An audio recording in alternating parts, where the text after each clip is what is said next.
got lots of water issues up here. They turn on the taps and it's coming out orange. We're supposedly a developed nation. It is time to do something about it. We really believe in what you guys are doing. The ability to reprocess water is critical. I'm excited about where you're going with clean water. And they're doing a lot of right things, and they're making it easy for the regular investor to take a stab at getting involved. It's been consistent. It's been very lucrative. You guys have been steady for the last 2 years with regular payments. An ongoing revenue stream. That was a lot better than I could earn in the bank or basically earn in the stock market without worrying about capital appreciation. We transferred a lot of IRAs into water. I am truly excited about doing something for the planet. I think it's exciting. I've been amazed at what you guys have done in the past, and I'm really, really excited about what the future is going to bring.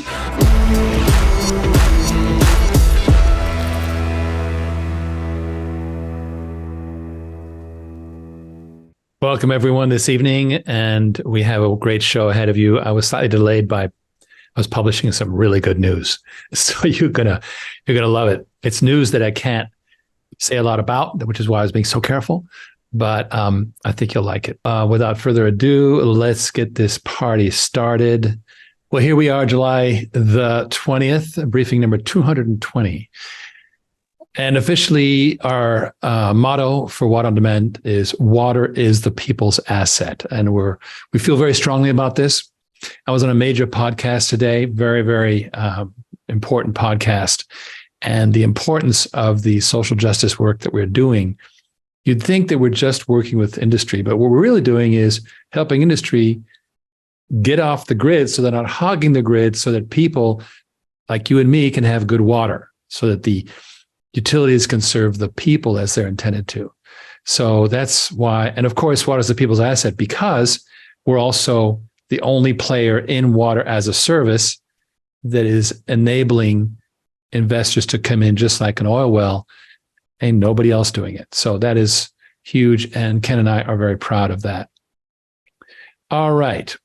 So with that, Peter Zeihan is, you might call him the leading realist in the geopolitical establishment. He lectures at Langley. He thinks the U.S. is great, no question about it. But he's also very good at analyzing what's going on in the world. And I've had him quoted before. Velina, on behalf of Baravarta, interviewed him. And I'm taking the last part from 2812 onward, energy transitions across the globe, et cetera. It's going to get into this de-globalization matter, which I think is of critical importance. So let me go ahead and flip right to it. And here we go. When it comes to analyzing the current geopolitical and geoeconomic processes, there is also the question about the technological competition, and then the question about the energy transition, because as we've seen in the past, every industrial revolution was also accompanied by the decision to move towards, or let's say to shift towards new energy sources. And this time it is about decarbonization in the West versus, obviously, at least when it comes to China, India, ASEAN countries, they are, setting very different goals in terms of greening or decarbonizing, greening the economy, decarbonization. So you are not very, very optimistic when it comes to the goals of decarbonization in the West, and you're giving a lot of examples.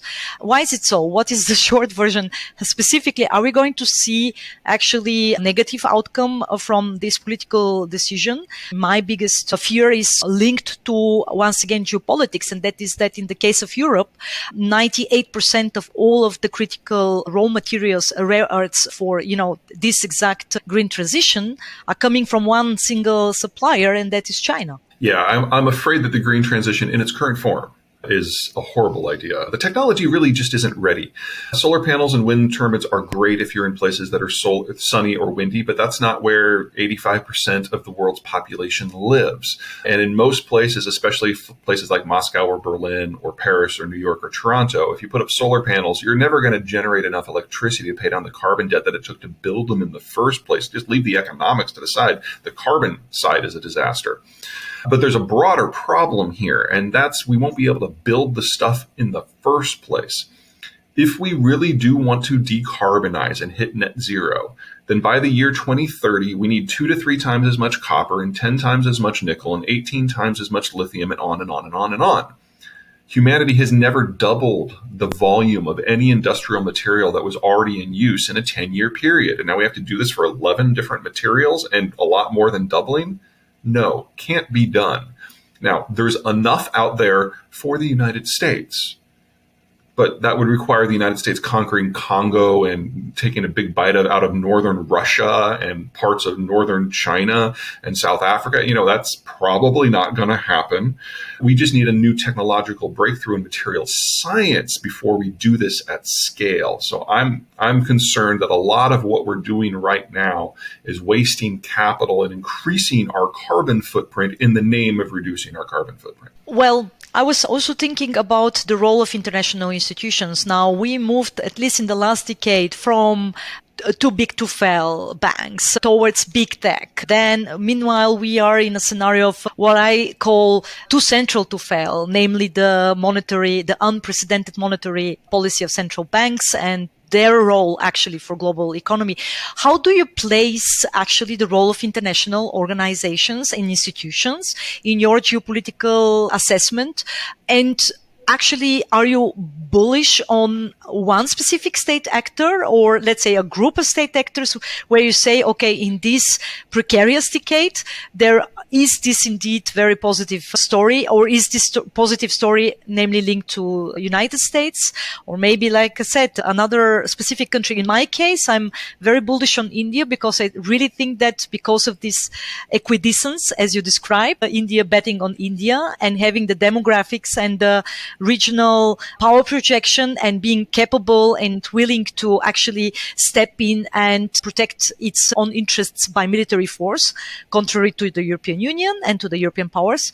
I'm, for now at least, very bullish on India. Is it that you are also bullish on a specific country or on a specific state of, let's say, group of states?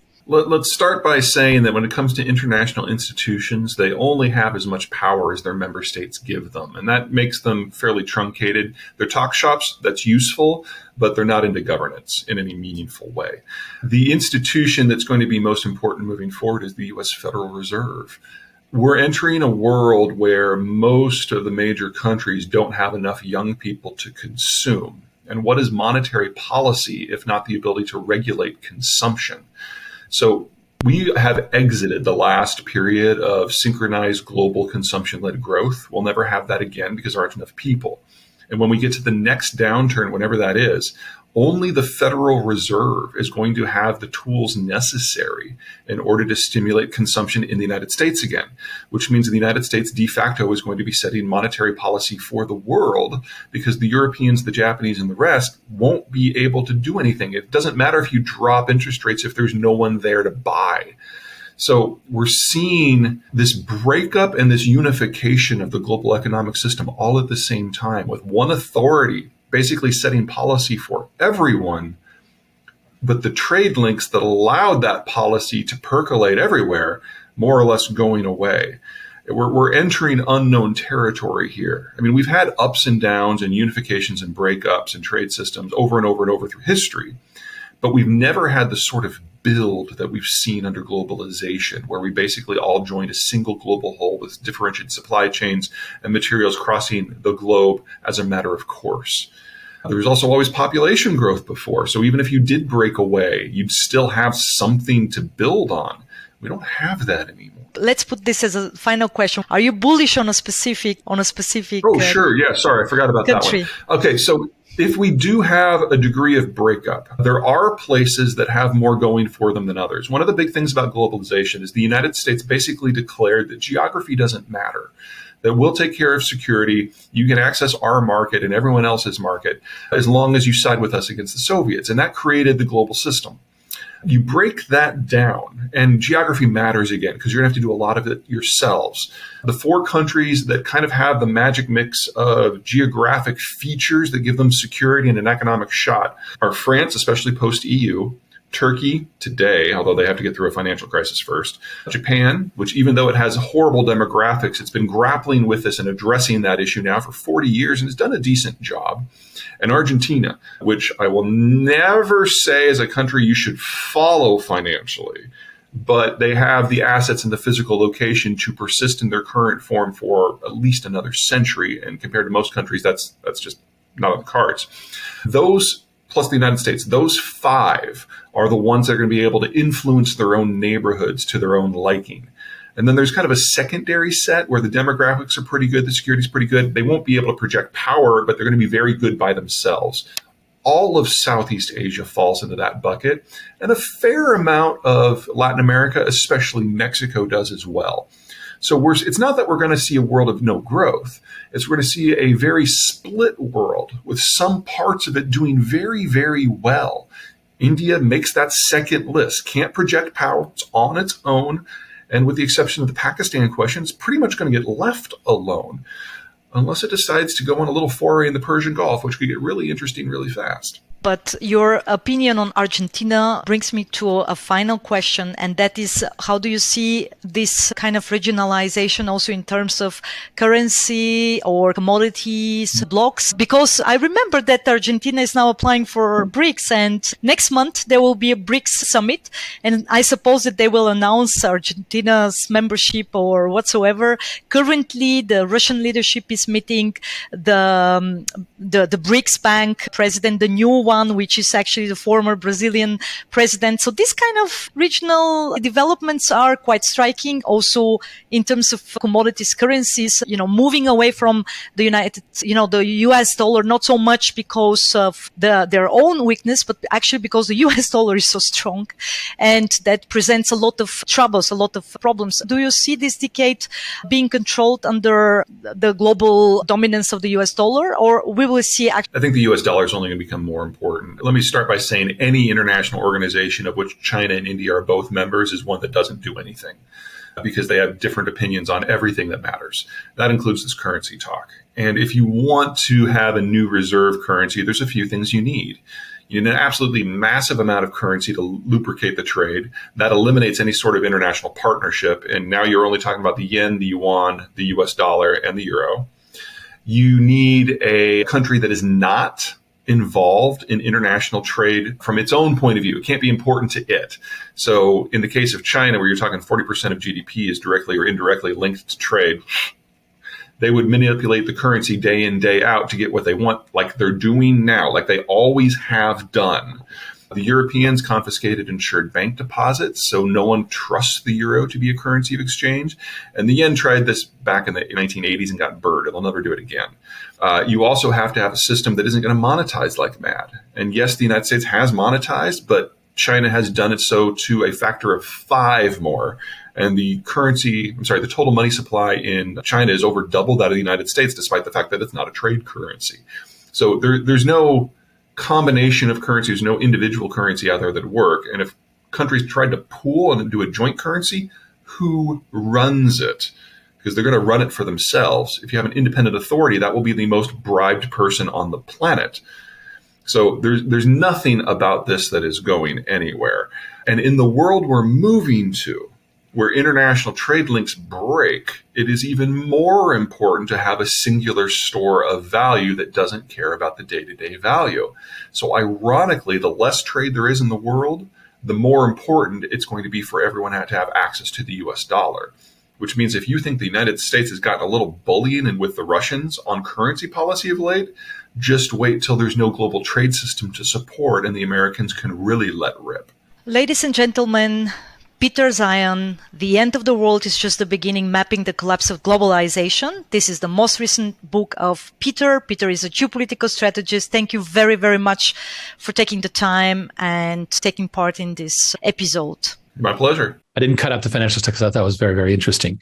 But where it really starts to matter is the de-globalization talk, which is very real. We are looking at the de-globalization trend, and the fact that the U.S. I think that Peter Zeihan is very, very right in saying that, the US dollar, while it's relatively degraded, is the least worst.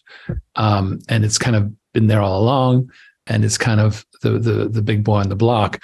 But what he also talked about was we get these pools of countries. And he basically said, okay, so we have France, Turkey, Japan, Argentina, interestingly enough, and the USA. Now, that's in the first tier. The second tier, you have Southeast Asia, Latin American countries, specifically Mexico and India. Well, USA and Mexico are probably the strongest combination out of those. So now you have the US, which is the dominant financial, linked to Mexico. And I was hearing today already I was on a major podcast today. Very honored, and you're going to see it come out in a week or so. My host said that he's here. He's based in Mexico, and he's hearing that there's tremendous problems already with coming up with skilled labor in Mexico for the industries that are repatriating, that are coming back to North America from wherever they've been, China, Vietnam, et cetera. There's a growing flood towards that. Now, why are we mentioning this on a water show?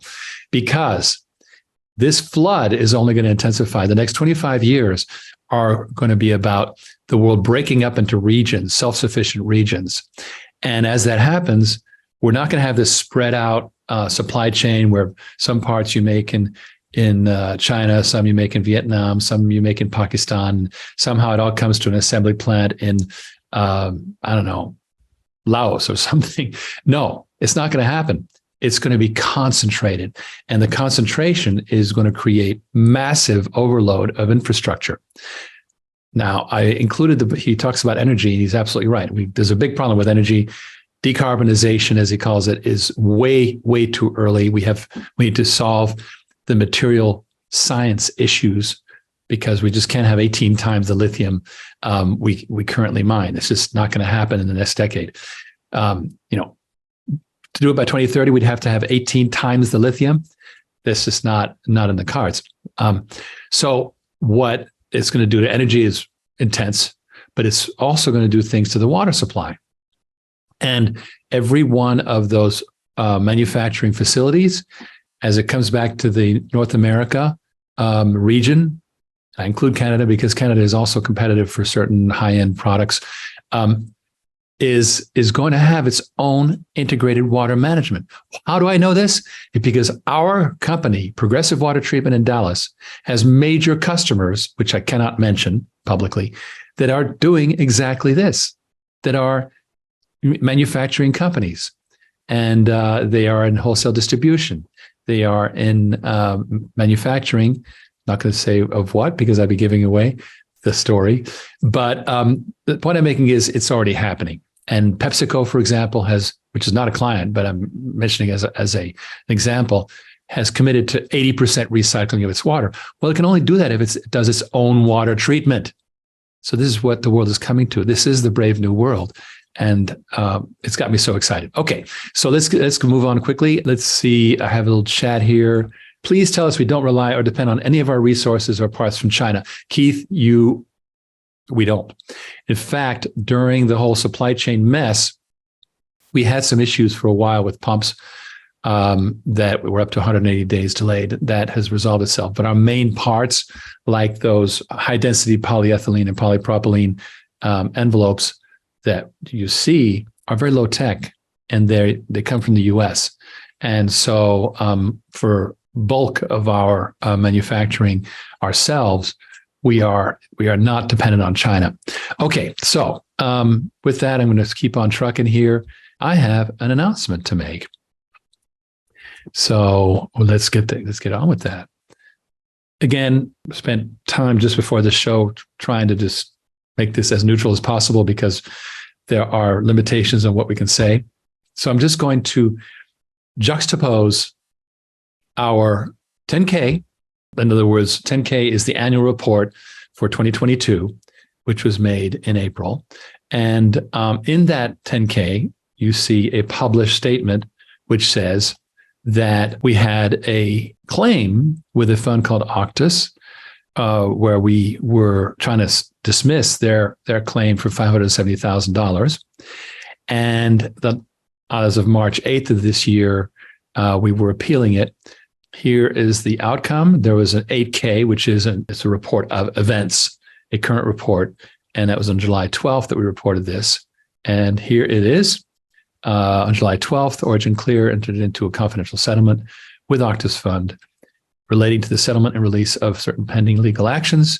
Pursuant to the terms, the company and Octus have resolved all outstanding legal disputes and claims between them. The terms and conditions of the settlement agreement are confidential and have no impact on the financial condition or operations of the company. Well, I can't say anything more than that, but I do want to thank Octus Fund for their cooperation in an amicable resolution of this. Some of you have been around long enough to remember that we had $1 million purchase order back in the algae days. We made $1 million sale to an Australian company. In fact, I went to Australia, reported from there, and then the Australian company hired a chief operating officer who was going to just, oh my God, he was against us. And they ended up suing us. Well, we came back so hard, we filed a countersuit. And this has nothing to do with Octus. This is just a story from way back. We literally served the suit on the board members in their homes in Australia, which freaked them out. Well, long story short, we resolved it. So much so that Andrew Lawson, the principal of the company, is a Facebook. He came to LA. We celebrated together, and he's to this day he's a personal Facebook friend. So I'm a strong believer in friendly resolutions that also are beneficial to the company. In the case of that one in algae, there was no, as it says here, no impact on the financial condition or operations of the company. There was no negative outcome. And the case of this has been no negative outcome.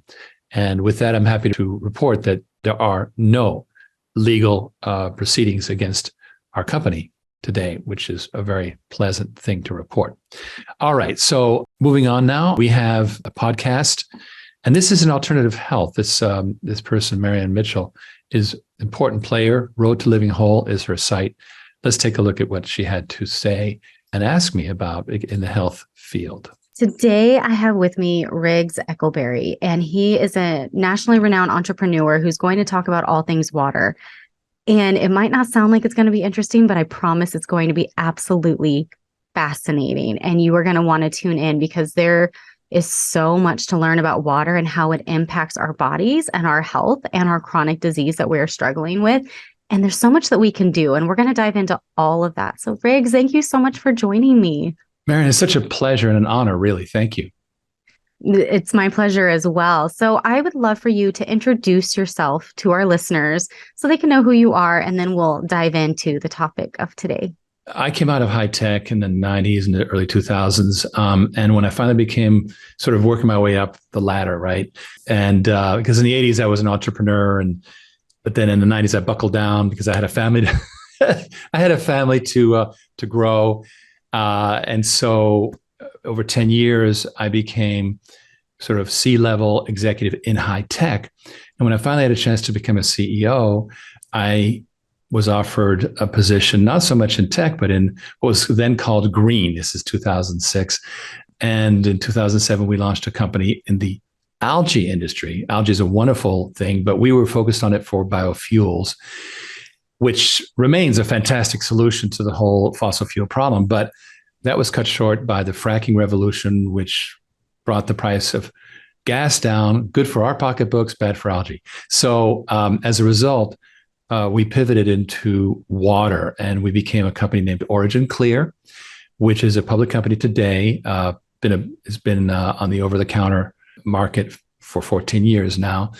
And we have been working very hard to sort of crack the code on what's happening in water, because everything's, people are very complacent about water. Like, well, look, water comes out of my tap, I drink it, I flush it, it goes away. What's the problem? Well, there are problems in paradise, and they pop up, little canaries in a coal mine, Flint, Michigan, and the scandals about various, the forever chemicals and all these things pop up. But what's the solution? And we believe we've got a solution to the problem. And I'll be happy to walk your listeners through every layer of this. Yeah, it's so interesting because water is just one of those things. I feel like it's one of those that, like, even when we hear about, the forever chemicals that are in water right now, and it's before Congress and, all of this stuff, and it just feels so big and we feel so powerless in what we can even do. Like, they prove to us that the water is, pH neutral and, this, that, and the other. And, we get our little water paper that's really hard to understand every year. At least I do, and it just feels just so big. And it feels almost like, does it really matter? And the answer is it does. And so let's dive into some of these things that have popped up and why they matter. Because I think that it's really hard to just kind of wrap our heads around the concept of like these things. The core problem is underfunding. Since 1961, we have failed to make proper infrastructure expenditures.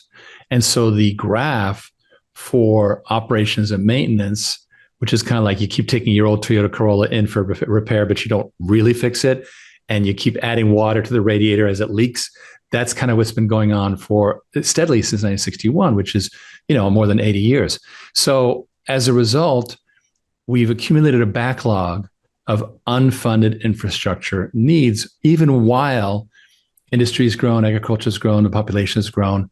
And frankly, the utilities have fallen far behind. They know it, but they don't know what to do about it. There was a case in Compton, California a few years ago where the residents found that the water was running brown out of their taps. And the local water district said, oh, that's fine. It's just magnesium. Don't worry about it. And they're like, no, we would actually like to have clear water if it's okay. And the water district said, well, it would have been nice if you had approved any of our budget requests for the last 15 years, which you haven't. And as a result, that water district was folded into the LA Metro district. The problem was solved. But the point is that there's there's 150,000 plus water utilities in America, many of them very, very small, and they're badly underfunded, from big to small. In the Biden administration, there was that $1.2 trillion infrastructure bill, of which water was allocated 1/2000th of that bill, less than what rural broadband got. And I think rural broadband is important, but water should be number one.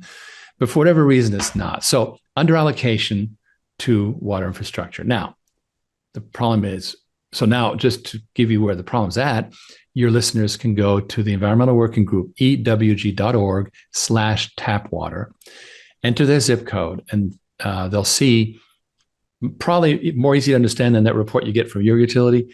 Okay, here's what the city or county is doing, what they've achieved, and they're usually within limits, so they're usually compliant.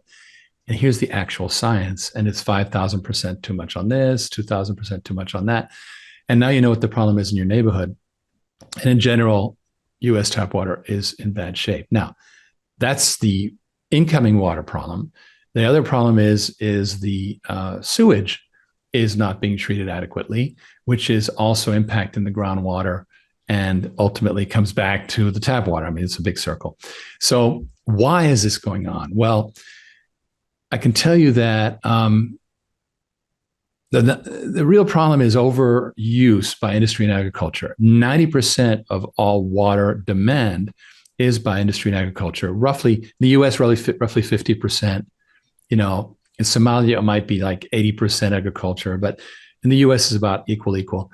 And I'm not blaming them. It's their resource to use. But the easiest solution to the problem is really to pull the 90% off the system over time, give them their own water treatment capability so they can treat their own polluted water. They keep getting water from the city. That's fine. The incoming water can still be from the city. And that leaves 10% that the utilities can easily service. In Ireland, water is free. Well, why isn't it free here? Well, it's because industry and agriculture is 90% of the demand. So now here's the amazing part is that when we present the opportunity to industry and agriculture, they're like, oh, this is great, because they get water rate relief, because again, the utilities, in order to compensate for all this deficit, are overcharging on water rates. Number two, we get to recycle, which means we get 2 or more turns out of the water that we paid for. And number 3, we set our own we comply ourselves with regulations. We don't have a lot of pesky inspectors and stuff. So they like it. And what we've dedicated ourselves to is 2 things: downsizing the technology so it can fit from those giant systems into, 150 square foot footprint in a brewery, for example, and also helping with the capital side so that these businesses don't have to worry about coming up with $1 million when their business is not about water. The business is about making beer or whatever. And then we just simply put them on a service contract. They pay by the gallon. Everybody's happy. So my company, OriginClear, has created a whole initiative called Water on Demand that does this. And that is very exciting. We have a lot of investors interested because it's one of the few asset investments that can be made directly by the regular investor. So that's exciting. And it leaves us, however, it's not going to happen overnight. What do your listeners do about their water? Well, okay, I want to stop for a second. What I love about the water on demand is, if we're just taking beer, for example, the better and clearer the water is, the less stuff that's in it, the better the beer tastes. So they're able to test and regulate and go to you guys and say, hey, we're seeing this in our water. How do we clean it out? So to me, I feel like that's really exciting. I think one of the concerns that I had with this, and it's not the small farmer, right? Because I think the small farmer wants purity, especially if we go to regenerative farmers, things like that. They really want water that's pure, doesn't have the chemicals. But then I think about the bigger ag industry and how they might want to keep the pesticides and the fertilizer and stuff in the water so that they have to, they can recycle that, which kind of makes me have some concerns. So I guess one of my questions is, are they able to do that with your technology? Or are they even interested in it? Who uses water on demand? Is it the smaller farmers and the smaller breweries and things like that? I guess I just have some questions about that.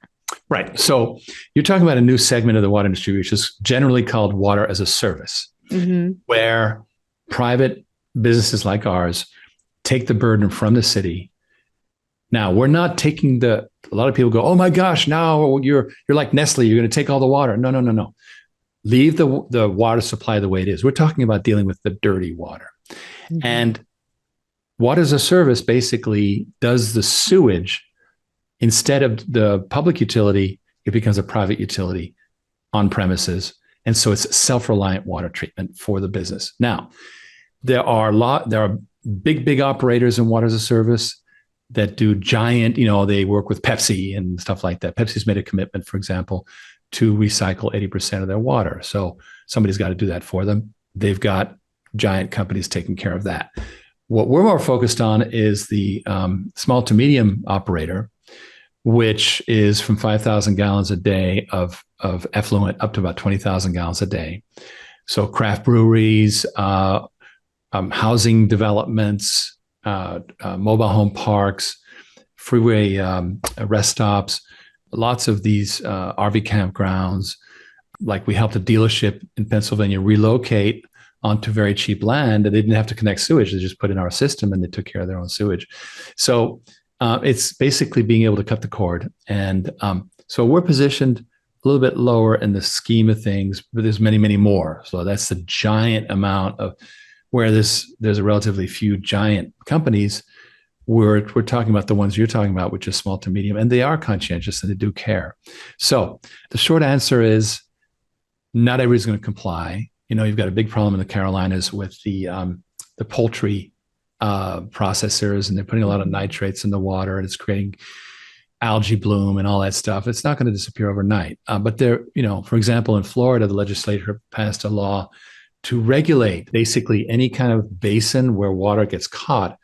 They now have made certain requirements to try and do something about it, because that relates to the Everglades and Lake Okeechobee and all these lagoons and so forth that get choked. So that, the states are trying, and they'll keep trying that. But what we're doing is enabling this frictionless transition to a business paying on the same meter as always, but paying a private operator like us And the beauty of our program is, whereas the big players, no investor like you and me can invest in it, we welcome investment from everyday investors. And that's what makes it exciting.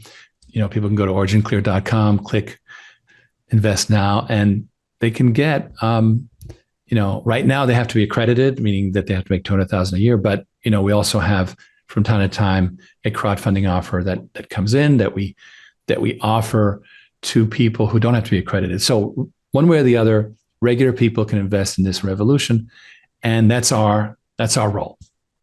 That is truly exciting. I've heard of water on demand, but it's one of those things that you kind of hear in passing, maybe watching video or listen to a podcast or something.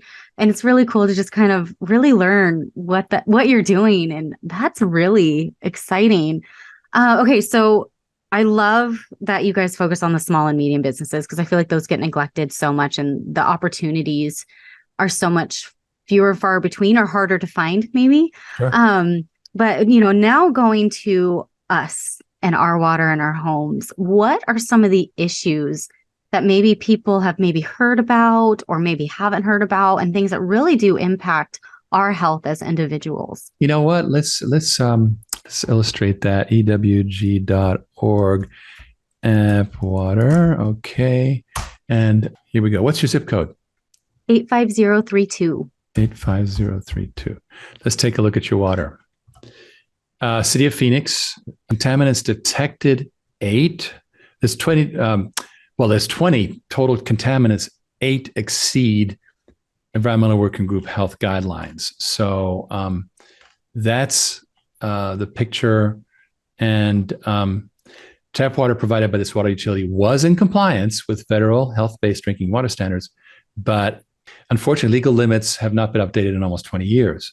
So you're exceeding. So I'm looking here.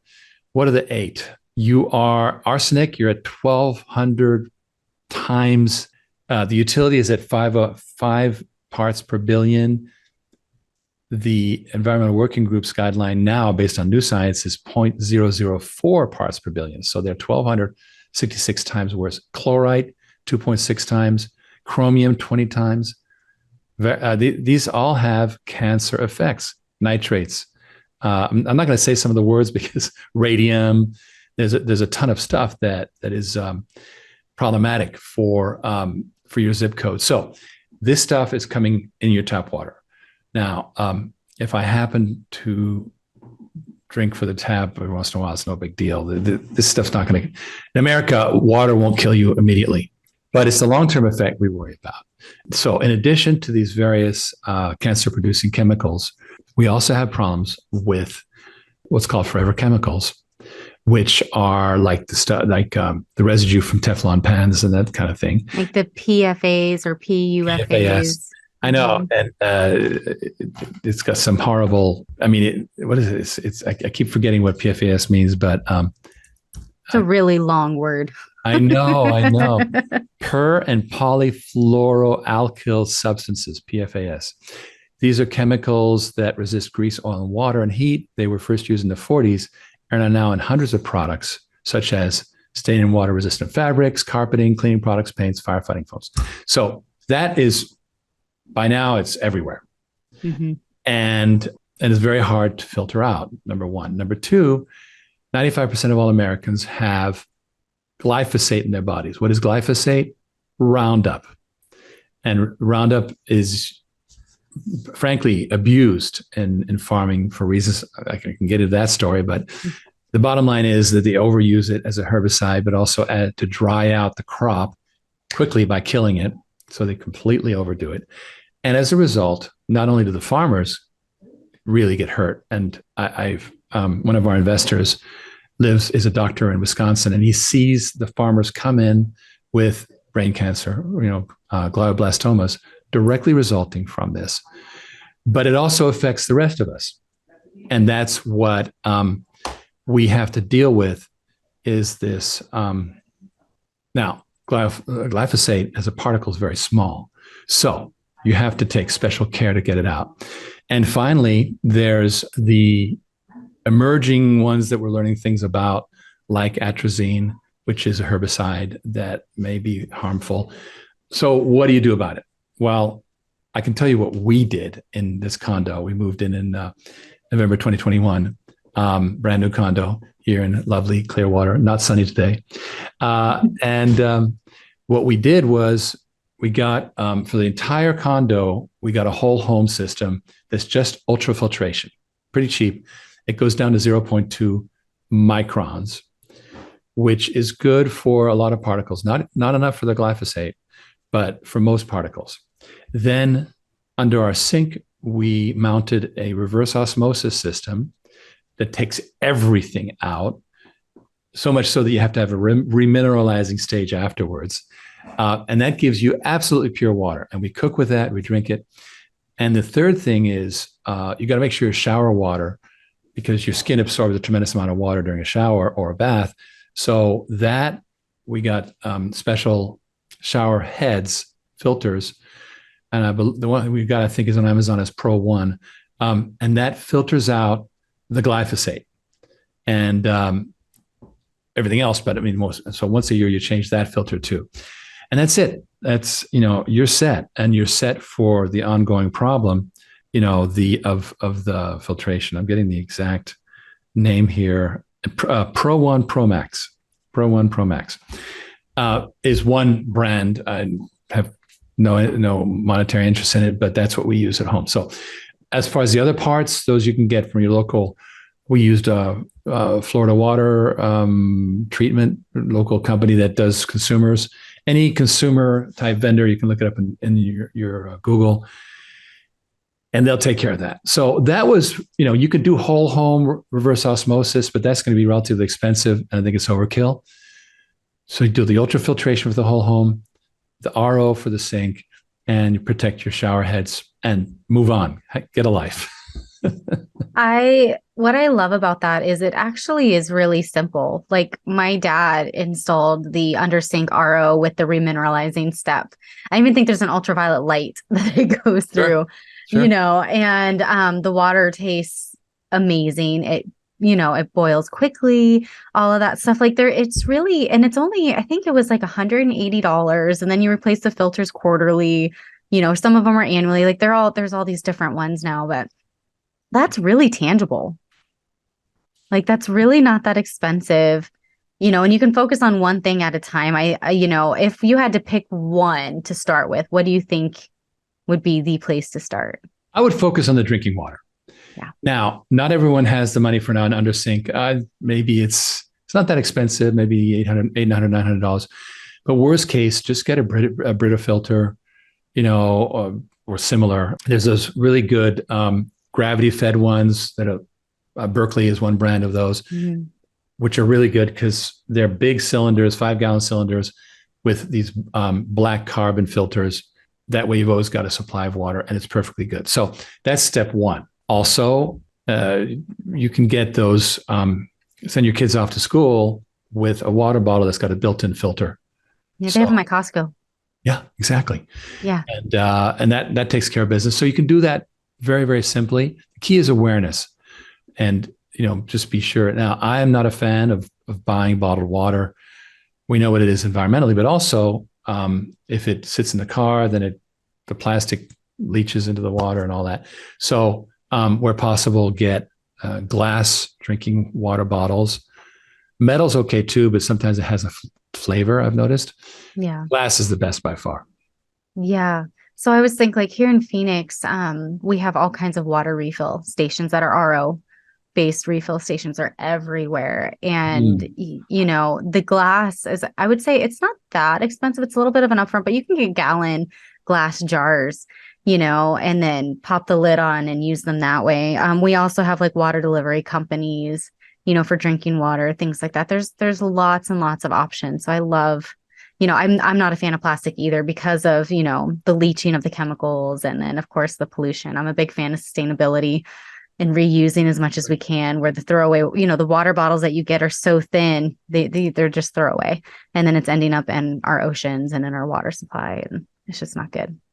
No. And by the way, the water delivery services are fine, but you'll save money if you can possibly just put in that RO in your sink. You will save money. Yep. And it'll be this, I think it's even less in a year. Like you'll have it paid off in under a year, if you use it that way.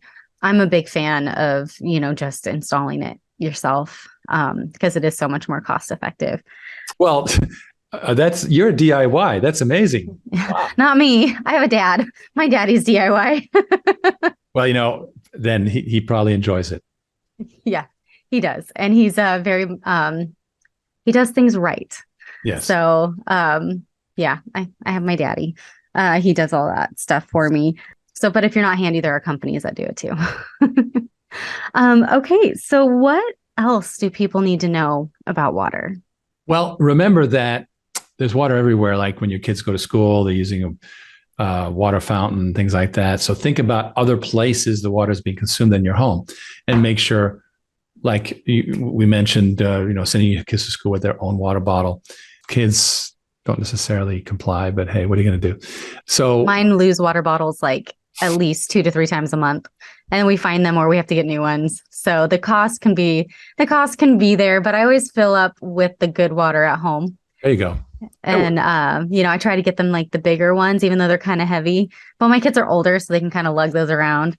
But yeah, it's all about education, and if we can minimize at home, and then what about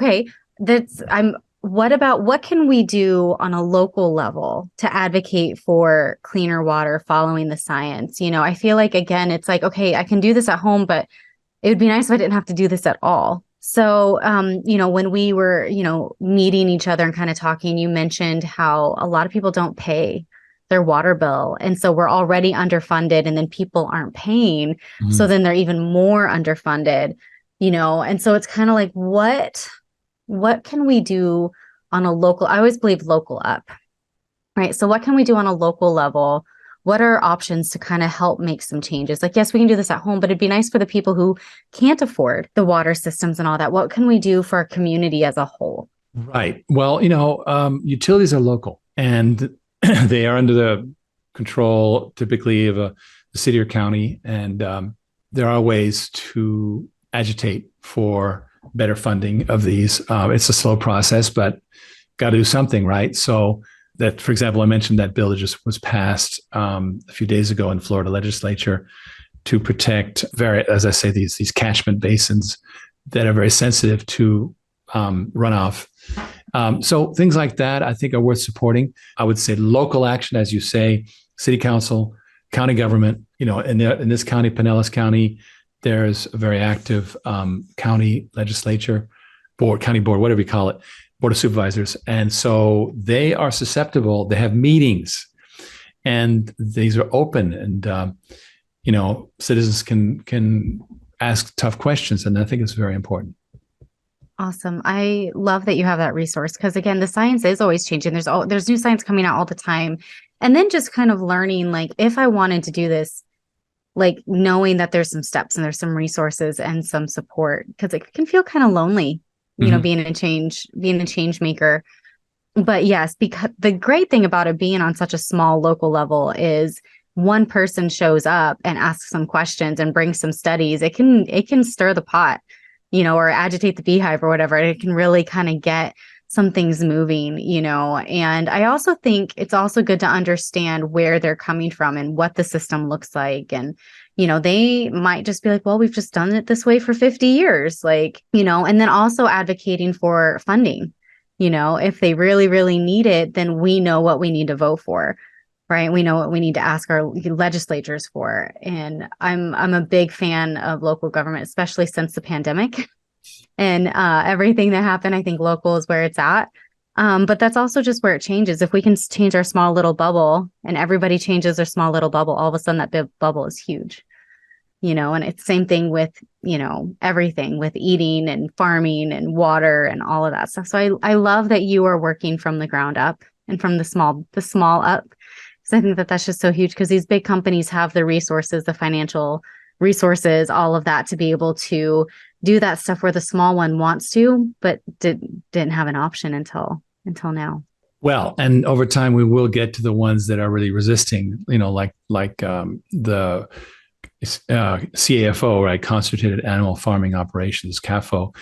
Well, that's pretty gnarly. Their effluent is pretty gnarly. And I don't even talk about the farming conditions inside those, the breeding conditions are like, please. They're awful. Yeah, I've toured them, and I've toured relatively humane ones in Spain, and it's hard to watch. Yeah. There, I feel like when it comes to like health and making over the world in like our little world, it can feel really overwhelming. But it's always like, start where you can control and build out from there. And like this, the CAFOs, like that's one of the reasons way back in my early 20s that like I became a vegetarian and then a vegan, and I'm not anymore because my health declined. But how I was able to switch from that was going to smaller farms. They love their animals. They raise them in their natural environment. They humanely slaughter them, and it's very clean conditions. They care. They really, really care about the animals every step of the way. And they care about the earth and how the earth is taken care of. And they do their own little part, and then their community grows. And then there's this big section in states that just have this regenerative farming going on. And they're the ones who are going to want to use, the water on demand and be able to control it and, and just kind of do their part to clean up and save them money also. I know it's everything's got to make sense in the bottom line, because, frankly, we are burdened by enough taxation and regulation as it is, and to add yet another burden. So this is like, hey, this is actually good for you. Good. But speaking to the issue of farming, if we push for like, as consumers, and my wife and I only buy grass-fed, grass-finished beef, right? Well, that implies right away it's a smaller farm, because the giant operations can't afford huge pastures, right? Whereas, you've got these mosaics of smaller farmers. Not only is it healthier for you, you're sustaining that world. Yeah. Yeah. There's all these little things that we can do, and it tastes better. I had a coworker who had her own little farm and, would slaughter one of her cows like 2 or 3 times a year, and I would, buy from her, and the taste was amazing, and that kind of got me really into the smaller farms. Like it was really cool to be like, hey, I work with you and you own this farm. And it was cool. But also just the fact that it tasted so good. It didn't need as much seasoning. It didn't have a lot of fat. It was delicious. And it was the right fat, Yes. Exactly. Yeah. Well, it's lovely that we're such a accord. Yeah. I feel like when, it's just so interesting because all of us come at health from these different approaches, but we all have the same, but it's not that different. We know we care about the earth. We care about quality of food. We care about nutrients. And one thing I always want to encourage people is like, it takes time to get to where we are. We didn't start up here. It's like these little changes. And, with the focus of today, water is a big one. There's stuff in water that we don't even know about, but we know, atrazine is causing, there's all atrazine's an herbicide, but there's hundreds that are used. And they're used in huge amounts, and they're endocrine disruptors and cancer causing.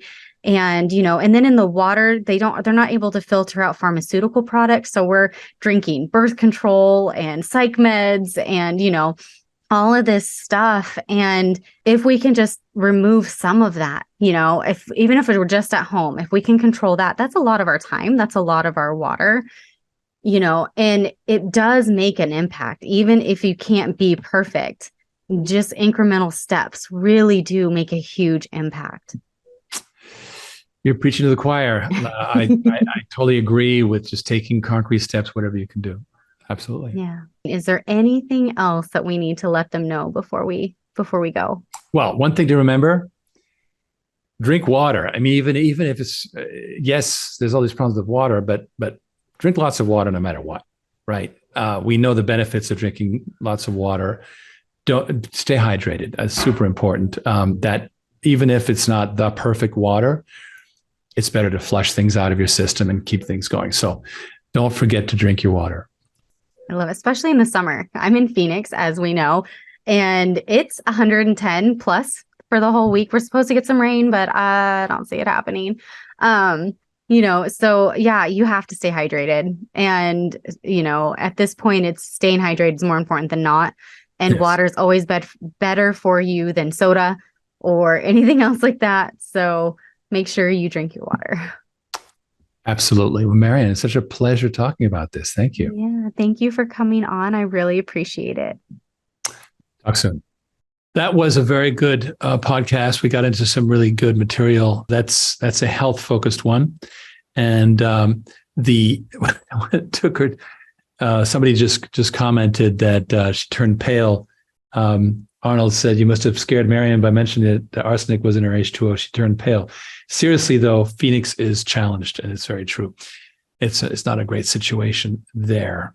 All right. So with that, we have come to that point in the briefing when we have a freewheeling discussion.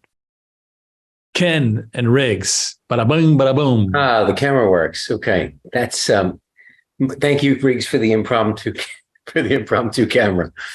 How are you?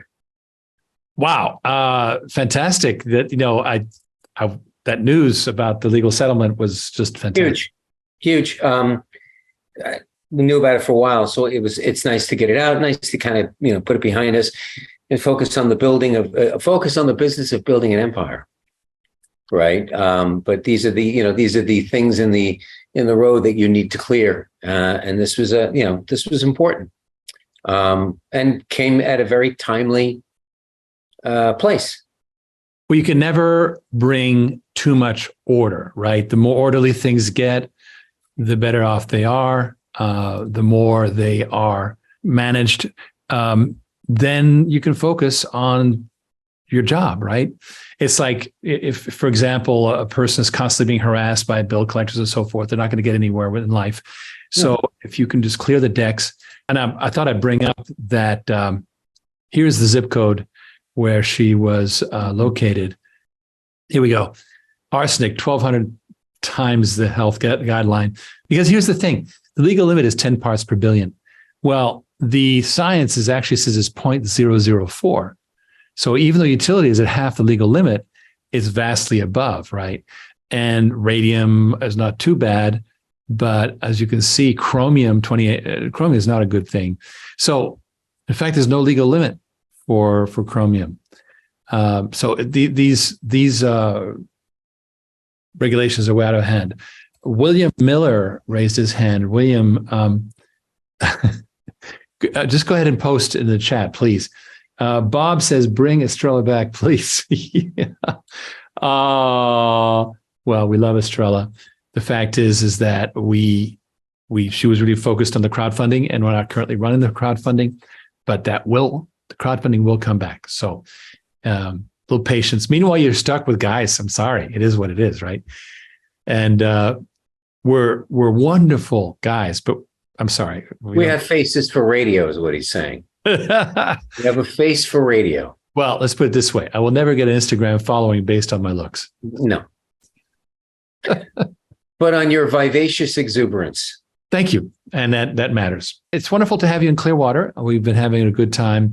Yes. Oh, speaking of 110 degrees, it was like 130 at Disney yesterday, at least. It was just, I don't recommend it. I don't recommend going there in July. It was brutal. It was, talk about going through a lot of water. I drank,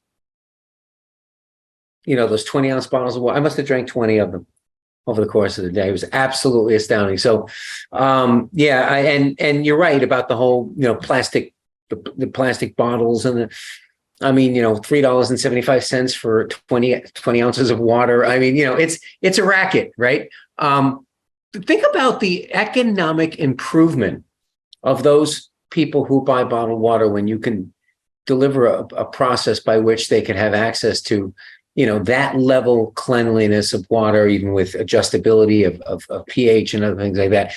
Think about the economic disruptor that could be. You talk about the price of oil disrupting people's lives, right? Oil goes up, gas goes up, a person making a certain amount of money. But on a broader scale, water could have a similar overall macroeconomic impact. I don't want to get too kung fu here. Oh, no, but water rates are becoming a big part of people's budget. And 56% of utility customers are having a problem paying. Sure. So this is terrible. Yeah. And that's on the business level. But think about it. These are consumers. Consumers. Okay. Consumers are having a trouble. This is why we want to unburden the system. If it's on the balance sheet of the business, I guarantee you that's one less guy he didn't hire. Yeah. Or one less vendor he didn't employ, or one less service he didn't engage in, right? It's that trickle down, viewpoint. And I just look, this is the thing whose time has come. It was great to see as consumer centered and as personal health centered as Marion was, she got the model, right? What I love about this is the fact that you can talk to somebody for 30 seconds and they understand your model. That's been a joy. Remember when you used to have to explain, so what do you do? Right. And it would take this intense and nuanced, lengthy, but now you can take 30 seconds and explain the model. People go, oh, great. I love it. So Saturday the 29th, that's the Saturday after this one, 6:30 p.m. EST, which is 3:30 p.m. Pacific. Tune in on Bloomberg and you will see New to the Street live. You will see Ken Berenger telling it like it is. So again, he's not Estrella. I'm sorry. It is what it is. But at least it's Bloomberg. So there is that. And please do fill out your Zoom survey. It really gives us vital information. And finally, be sure to hook up with Ken for more information on what's going on.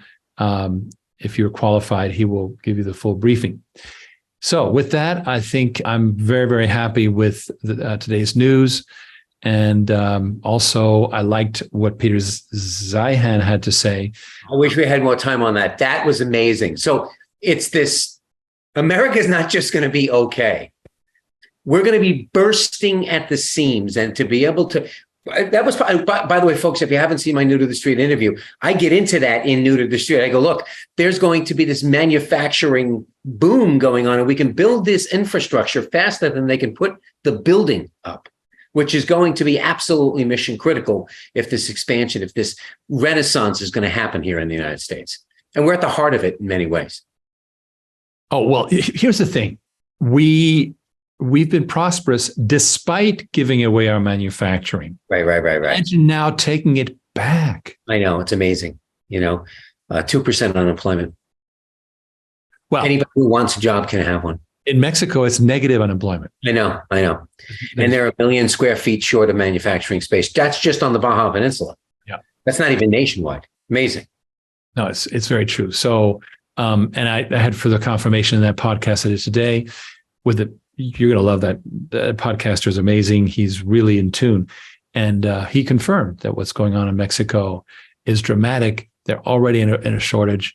And they'll import people from other countries, Guatemala, et cetera. South of the border, right? They'll people, there's wonderfully well-educated people in Venezuela, for example, Colombia. So no problem with that long-term. But, we are the water part. And what we're doing is tooling up as fast as we can. I want to thank everyone for supporting us and for being part of this amazing game that we're engaged in. It's serious as a heart attack, but we do have fun with it. So, Ken, I'll see you tomorrow. We're going to have lunch together. We'll do lunch, right? And do lunch. Let's hang out and have some fun. Everyone, Thank you so much. It's been a pleasure, and have a good night. Good night.